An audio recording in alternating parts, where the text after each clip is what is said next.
അച്ഛൻ എന്തേ മോളെ? അച്ഛൻ അസ്ഥിത്തറയ്ക്ക് അടുത്തുണ്ട്. മാമൻ ഇരിക്കൂ, ഞാൻ വിളിച്ചോണ്ട് വരാം. വേണ്ട വേണ്ട, ഞാൻ പോയിക്കോളാം.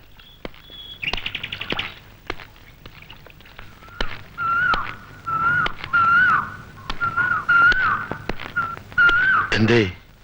ഞാൻ വിളിപ്പിച്ചത് വേറൊന്നുമല്ല പരമേശ്വര. മരിക്കുന്നതിലും മുമ്പ് ജയസുധയുടെ കല്യാണം നടന്നു കാണണമെന്ന് അവൾ ആഗ്രഹിച്ചത്. ഇനി ഒട്ടും വൈകിക്കൂടാ. എന്റെ മനസ്സ് പറയണു അവളുടെ കല്യാണം വേഗം നടത്തണമെന്ന്. താൻ വിഷമിക്കേടോ, എല്ലാം നടക്കും.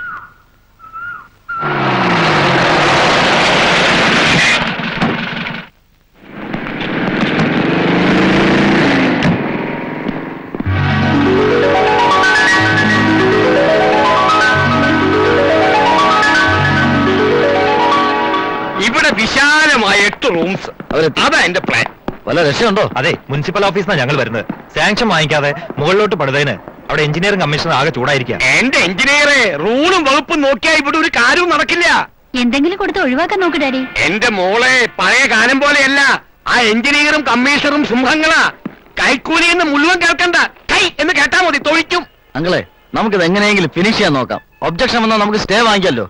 ആട്ടെ, ഇനി എത്ര രൂപ വേണം തീർക്കാൻ? ആ കണക്ക് വീട്ടിൽ പോയിട്ട് നോക്കാം. വാ. ഓ, ഈ പണി എങ്ങാനും സ്റ്റോപ്പായ ലക്ഷങ്ങളാ ബ്ലോക്ക് ആവാൻ പോകുന്ന. കുഴി കുഴി. ഓ, അങ്ങനെ അലക്കി അലക്കി അലക്കി അലക്കുകാരൻ അലക്കിക്കൊണ്ടേയിരുന്നു. കാശിക്ക് പോക്കൊട്ടും നടന്നതുമില്ല എന്ന് പറഞ്ഞതുപോലെ ഈ കല്യാണക്കാര്യം വെച്ച് താമസിപ്പിക്കണ്ട. മറുപടി ഒന്നും പറഞ്ഞില്ല. എനിക്കും പപ്പേട്ടനെ ഇഷ്ടപ്പെട്ട അവനും ഇഷ്ടായി എന്നർത്ഥം. പ്രായമായ അമ്മയുടെയും അമ്മാവിന്റെയും ഇഷ്ടം അനുസരിക്കുന്ന ചെറുപ്പക്കാർ ഇപ്പോഴും ഉണ്ടോ? ഉണ്ടല്ലോ. അങ്ങനെ അപൂർവം ചില ആൾക്കാരുണ്ട്.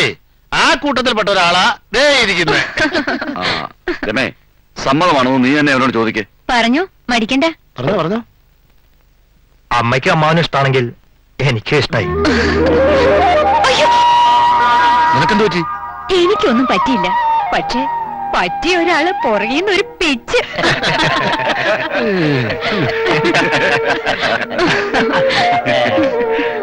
അപ്പൊ ഇനി കാര്യങ്ങളിലേക്ക് കടക്കാം. എനിക്കുള്ള സ്വത്തിന്റെ നേർപാതി ഇവൾക്കുള്ളതാ. എന്ന് പറഞ്ഞാൽ ഏതാണ്ട് ഒരു 5 ലക്ഷം രൂപ വരും അല്ലേ? അതെ അതെ, 5. ബാക്കി പകുതി എന്റെ ഏക മകൻ അജയനുള്ളതാ. അതാണ് എന്റെ തീരുമാനം. ഇനി അഭിപ്രായം എന്തെങ്കിലും പറയാം. ഏട്ടൻ പറഞ്ഞോളൂ. ഞങ്ങൾക്ക് സമ്മതമാ. 5 എന്നുള്ളത് പൊന്നായിട്ടോ പണായിട്ടോ? അതൊക്കെ നിങ്ങൾ പറയണ പോലെ. എനിക്കിനി അയക്കാൻ ഇവളും കൂടിയേ ഉള്ളൂ.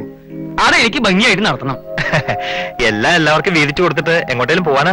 അതെ, ഗൃഹസ്ഥാശ്രമം കഴിഞ്ഞാൽ പിന്നെ സന്യാസം എന്നാണല്ലോ പ്രമാണം. ജാഥാപുരത്ത് നോക്കിക്കഴിഞ്ഞ സ്ഥിതിക്ക് ഇനി ഒട്ടും വൈകണ്ടാന്നാ എനിക്ക് തോന്നുന്നത്. എന്തേ? അതെ. ആയിക്കോട്ടെ, സന്തോഷം. അപ്പൊ ഇത് മീനം. വിഷുവിന് മുമ്പ് നല്ലൊരു ദിവസം തീരുമാനിച്ചാലോ? അതായത് 8, 9, 10 ഏപ്രിൽ 14 മുമ്പ്. ആയിക്കോട്ടെ. ഓ, അപ്പൊ ആ ഒരു ധാരണയില്ലേ നല്ലൊരു മുഹൂർത്തം നോക്കി തീയതി ഉറപ്പിക്കാലോ. പിന്നെന്താ, അങ്ങനെയാവാം. അപ്പൊ പറഞ്ഞതുപോലെ ഞങ്ങൾ ഇറങ്ങുന്നു. വരട്ടെ മോളെ.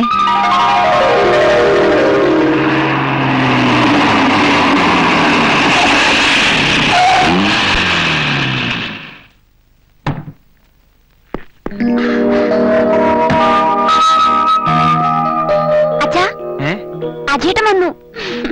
ആ, അച്ഛനെന്താ എന്നെ കാണണമെന്ന് പറഞ്ഞത്? ആ, മോനിവിടെ ഇരിക്കേ. ഇല്ല, എനിക്ക് 1-2 സ്ഥലത്ത് അത്യാവശ്യമായിട്ട് പോകാനുണ്ട്. കല്യാണത്തിന് ശേഷം അജയൻ ആകെ ഒന്ന് മാറി. എന്ന് വെച്ചാ? അല്ല, മുമ്പ് ഏത് നേരവും അച്ഛന്റെ വാലയെ തൂങ്ങി നടന്ന ചെക്കനാണല്ലോ നീ. ഇപ്പൊ അച്ഛനെ നിന്നെ ഒന്ന് കാണണമെന്ന് വെച്ചാൽ ആളെ പറഞ്ഞേക്കണം. ഗീതയുടെ ഡാഡി എല്ലാ ബിസിനസ് കാര്യങ്ങളും എന്നെ ഏൽപ്പിച്ചിരിക്കുന്നത്. അതുകൊണ്ട് അനാവശ്യ കാര്യത്തിന് കളയാൻ സമയമില്ല. ഞാൻ വിളിപ്പിച്ചത് മോന് ബുദ്ധിമുട്ടായോ? അതല്ല ഞാൻ പറഞ്ഞത്. ഉവ്വ്, മനസ്സിലായി. പിന്നെ ഞാൻ നിന്നെ വിളിപ്പിച്ചതിന്റെ കാര്യം. ഏട്ടാ, എനിക്ക് വേണ്ട. കുടിക്കല, അവളുടെ ഒരു സന്തോഷല്ലേ. വേണ്ടെന്നല്ലേ പറഞ്ഞത്?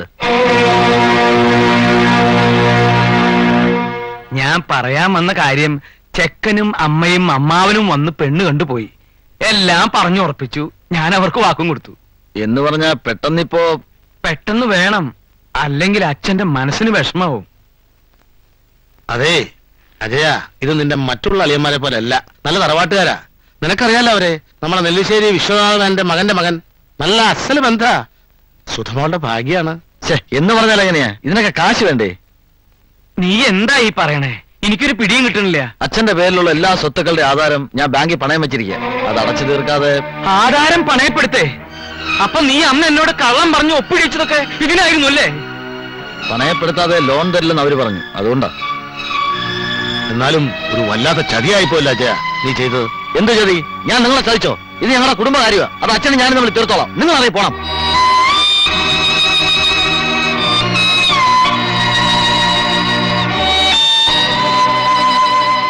പരമേശ്വര നിക്ക്.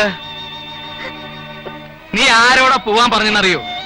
ഞാനും ഇയാളും തമ്മിലുള്ള ബന്ധം എന്താണെന്ന് നിനക്കറിയോ? എല്ലാം എനിക്കറിയാം. ഞാൻ പോവുക. എന്നെ ചൊല്ലി ഇവിടെ ഒരു വഴക്ക് വേണ്ട. നിക്ക്. ഈ വീട്ടിൽ നിന്ന് ആര് പോണം ആര് പോണ്ട എന്ന് തീരുമാനിക്കേണ്ടത് ഞാനാ. തൽക്കാലം നിനക്ക് ഇവിടുന്ന് പോവാം. ഞാൻ പോവാനോ? എങ്ങോട്ട്? ഈ വീടും പറമ്പൊക്കെ ഇപ്പൊ എന്റെ പേരില. ആര് പോണം പോണ്ടെന്ന് ഞാൻ തീരുമാനിക്കും. എന്റെ സൗകര്യത്തിന് താമസിക്കാൻ ഇഷ്ടമല്ലെങ്കിൽ അച്ഛന് പോവാം.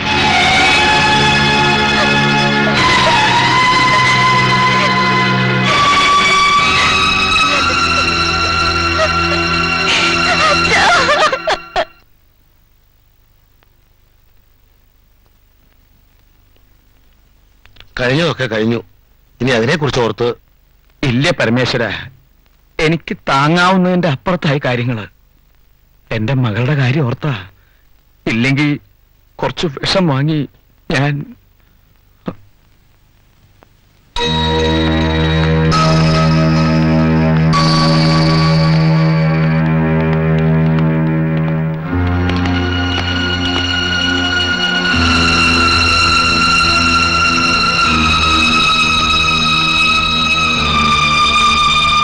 തളരാൻ പാടില്ല. ഞങ്ങളെല്ലാവരും ഉണ്ട്. അമ്മാവനും സുധയ്ക്കും ഞങ്ങൾ ആരുടെ കൂടെ വേണമെങ്കിലും വന്ന് താമസിക്കാം. അമ്മാവന്റെ വീടിന്റെ അത്ര സൗകര്യങ്ങളൊന്നും ഉണ്ടാവില്ല. പക്ഷെ അമ്മാവന് സ്വന്തം വീട്ടിൽ കിട്ടാത്ത സ്നേഹവും സമാധാനവും ഞങ്ങളുടെ കൂടെ ഉണ്ടാവും. മതി. ഇത്രയൊക്കെ ദ്രോഹം ഞാൻ നിങ്ങളോട് ചെയ്തിട്ടും നിങ്ങൾ എന്നോട് കാണിക്കുന്ന ഈ സ്നേഹം കാണുമ്പോ എനിക്ക് കുറ്റബോധം തോന്നും. കുടുംബത്തിലെ അംഗങ്ങൾ തമ്മിൽ ഇണങ്ങുന്നതും പിണങ്ങുന്നതും ഒക്കെ സാധാരണയല്ലേ അമ്മാവ? അനുഭവങ്ങളിൽ നിന്നല്ലേ പലതും പഠിക്കാൻ പറ്റൂ. ആൺമക്കളെക്കാൾ പലപ്പോഴും അത്യാവശ്യത്തിന് ഉതകുന്നത് പെൺമക്കളായിരിക്കും. പിന്നെ മരുമക്കളും. എല്ലാം പരസ്പരം പറഞ്ഞു കഴിഞ്ഞില്ലേ? ഈ ഭാവി പരിപാടിയെ കുറിച്ച് ആലോചിക്കാം. കൂടുതൽ ആലോചിക്കാനൊന്നുമില്ല. സുധയുടെ കല്യാണം നമ്മൾ എല്ലാവരും ചേർന്ന് ഗംഭീരമായിട്ട് നടത്തുന്നു. എന്താ സുധേരേട്ടാ? അല്ലാതെ ഞങ്ങൾ വിചാരിച്ചാലും ഇവിടെ ചില കാര്യങ്ങൾ നടക്കും അമ്മാവാ. സംശയിക്കണ്ട അമ്മാവാ, ഞങ്ങൾ നടത്തി കാണിച്ചു തരാം. പക്ഷെ അതിനു മുമ്പ് ഞങ്ങളുടെ പുന്നാര അളിയനെ കണ്ട് കുറച്ച് സംസാരിക്കാനാണ്. അതെ.